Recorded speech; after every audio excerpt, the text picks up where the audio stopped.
Welcome back to 126 The Icebox. We are live in RVN Studios in Cherry Hill.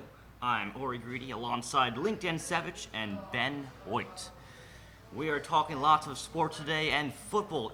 That is the Eagles preview and Nick Foles, and then we'll get into the NBA later. Starting off with the Eagles preview. Can Carson Wentz lead his team to what might be a Super Bowl this year?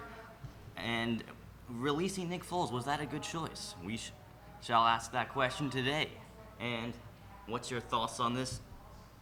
My thoughts on the Eagles preview, I personally don't think they're going to be as good. I mean, they didn't show a lot last year, and I don't think it's going to be like that. I'm starting off right away. I'm coming out guns blazing right here. They added people. Orlando Scandrick from the Cowboys. They added Andre Dillard, apparently one of the best O-linemen from the draft, but I just don't think they're going to be as good, Ori. And You don't see that? Wow. I don't see that. No, it's not going to be that's not my personal opinion. I think they're not going to make the playoffs. They're going to be around That's a bold prediction. An 8-8 team. Not going to be as good. Who can compete with them in the NFC East? That's my question to you. Carson Wentz, he almost made it through the season. He just had back problems in the last few games. I think he's going to make his first healthy season, and I think it was the right decision to release Nick Foles. Nick Foles is a mediocre quarterback in the regular season. He shines in the playoffs, but regular season, he was just terrible. I didn't like that at all. I think he's not going to last 2 seasons in Jacksonville. Shines in the playoffs. That is very important, and that's what quarterbacks are for, right? Well, here's the thing. The regular season is what gets you there, but the playoffs, that's where. Well, if you're not a good regular season quarterback, you can't make the playoffs if you don't do well in the regular season, like you said. Well, the Eagles certainly won't be as good. They need that back. They need Nick Foles there as a backup for Wentz, and without him, I'm going to agree with Link here. Well, to be honest, the Eagles are in big trouble. Well, Ori, my biggest concern isn't with backup quarterback; it's with the quarterback position in general. I mean, Carson Wentz, what has he really shown us in his 3 years of play? I mean, he's had one good year. I mean, he could go down as maybe one of the biggest busts since maybe Eric Lindros. Like it's crazy. Like what you watch this guy, it's maybe a bit early to tell, but you see how this guy's been playing, and like. Has he really been leading the team as much? Besides that, maybe one fluke year in 2020. Fluke? We wouldn't have won the Super Bowl if it wasn't for Carson Wentz. Let's make that clear. Nick Foles wasn't going to take us in the regular season to the playoffs. Yeah, he did shine there, but it was all Carson Wentz that led up to it. That's a good point. That is a good point to say. That is a good point to say. But however, it really was a hot team. There was a lot of superpower around it. Definitely more talent on the roster then than there is now. Carson Wentz has had to really, really try to dig this team through the mud, and he showed some true colors last year.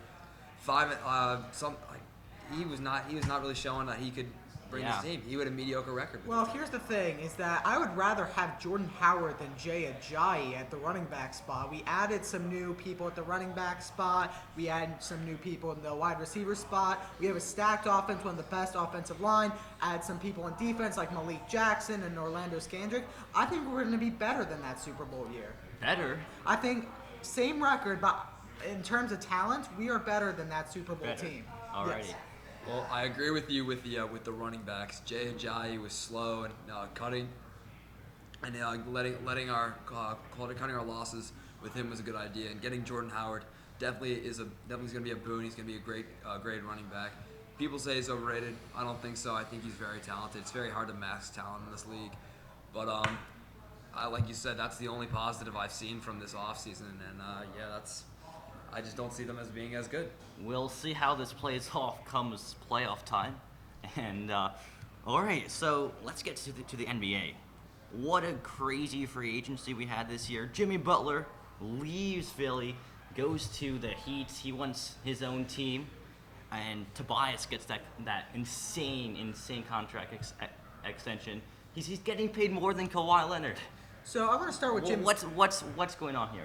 I want to start with Jimmy Butler just real quick. Is that he is so selfish that I love that he's off this team. He's taking touches away from Simmons, who needs that ball. If you're going to be that selfish, great, leave. Go to Miami. Never make the playoffs again.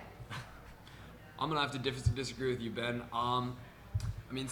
He's being selfish, but for a point, he was one of the only guys who could shoot on this team. Joel Embiid, he's a great player, but you look at Ben Simmons. We used a first-round draft pick on him. Can he shoot? I haven't seen him make a jumper yet, and him and Tobias. I feel like, to be honest, Tobias Harris does earn that max contract because he is depth that we need, and he can shoot too, and that's definitely what we need in this Sixers lineup. I feel like this team is ready to go. Josh Richardson wasn't the best return for Jimmy Butler, but he's still going to be a solid guy.